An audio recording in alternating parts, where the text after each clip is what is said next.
Hello everybody, today I'm going to be drawing my stuffed animals and bringing them to life. This idea kind of just came to me and I thought it would be fun and kind of interesting to do. So I've got my sketchbook right here. Make sure to hit that subscribe button and let's just get right into the video. So I've got my sketchbook open to a new page and I think the first step I'm going to start with is this poodle. I've had this stuffy for a long time and I think she'll be fun to draw and maybe give her some personality. So I just kind of jumped into it and I started with a sketch and I went for like the classic poodle look where it's like some very poofy parts and then the rest is like really shaved and skinny, because I think that's what the stuffy was trying to do, but it was a lot harder on it because it was stuffed. And as I was drawing this, I was kind of just making up a personality for her, and I decided that she looks very like I'm better than you and like classy and stuff, but once you actually get to know her, she's actually really sweet but still very confident in herself. So yeah, she's pretty perfect basically. But I moved on to a second drawing of her and I decided to have her standing like facing you. And I wasn't originally intending this, but I decided to put one of her legs up, just kind of making her a little bit more classy. And I also completely forgot the bows on her ears, so I just added those in real quick. And then I decided on some light coloring just to add a little bit of something, especially with the purple. So I just colored her ears and tail purple, and then with the kind of like fluffier parts, I went in with like a cream color and added some curls. And then I added some shading with a darker gray for the rest of her. And I also colored in the bow a darker purple. I didn't want to focus too much on like the coloring, just to add something to it. And I did the same on the other one, using the same colors and all. And I made the shaved paws like black, even though I know the stuffy has white paws, because, well, honestly, I'm not really sure why I did that. Maybe that's where I saw it on the reference, but I don't know, just ignore that. But then I just kind of finished it up. Okay, so I'm pretty happy with this one, so I think I'm going to move on. And the next stuffed animal is this pink and purple raccoon. I've also had this one for a while. It's a Beanie Boo. It's definitely not one of my favorites, but I feel like it'll be fun to draw because of its funky colors. So it's time to get started on this little dude.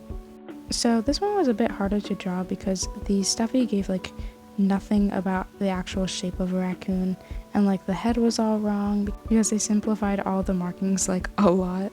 So I was basically just relying on my reference and just using the stuffy for its colors. I didn't have exact matches to them, but I did my best and kind of layered a few to try and get the closest I could to neon pink and purple. So yeah, I just kind of added to that and added some shading as well. And I know Beanie Boos are known for like their big eyes that have like colors in them, but I really didn't want to give my somewhat realistic raccoon freaky eyes, so I just went with regular black eyes. And I decided to add some color to the tree branch, so I just drew some darker and lighter lines and called it a day. So I just moved on to the second drawing of it, and I decided to just draw its face, and this way I could get some more detail.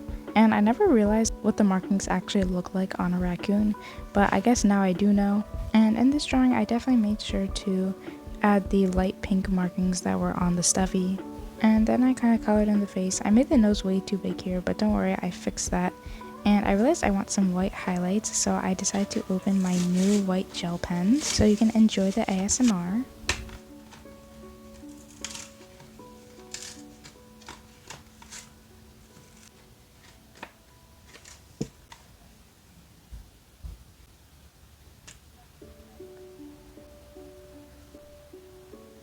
But yeah, these actually worked really well and I'm excited to use them. But that definitely finished up this drawing. So the last stuffy that I'm going to do is pretty big, doesn't even fit on screen, but it's this cute little seal. Here is what it looks like. So adorable. Yeah, I thought it would be the perfect way to end this off because I am kind of running short on time, so I thought I could just draw him swimming past. So I just started with this sketch, and for some reason this sketch kind of just like worked out first try. I didn't really have to rework anything, so that was really nice. But once I was happy with the sketch, I just started coloring. And I was kind of worried about coloring because of the pattern of the seal. So I first layered some light gray and then I added some brown and darker gray spots to give it that texture and pattern that the stuffy had. And I actually think it turned out pretty well. And it surprisingly didn't even take that long. And I also did add some shading, and I obviously did the face, and I also added some bubbles. And then this cute little drawing was done. Okay, so here is how the finished spread came out. I honestly had a lot of fun with this, and I think they all turned out super cute. If I had to choose a favorite, it'd definitely be between these two, because I love how she turned out, especially in this one, but also that seal is just so cute. And of course, I do still love this one. If you want to see a part 2, make sure to like this video. I might make one. But yeah, hope you enjoyed. Bye!